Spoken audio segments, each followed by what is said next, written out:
just know hora we want that. And most thing you want is that feel free to talk to me, because of then you're opening a platform. It's two people. If I have a problem, I talk to you. If you have a problem, you talk to me. There's two people who are supporting each other emotionally. And first time.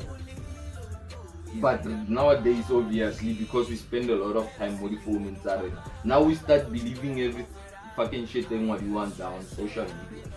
And first time. Now we believe that's the way of life.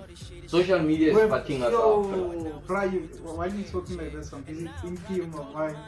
Like, it's more like a system that they take you somewhere that you have to live this way. This is life. Yeah, That's all. they are misleading you. They're misleading you. I Thinking think, of there's actually more to life than social media itself. John, can you live without your phone? How long can you be without your phone? Not too long, but you know, there's always that point whereby, you know, let me leave the phone. Today I just need that side of life whereby, And that needs to be most of the time.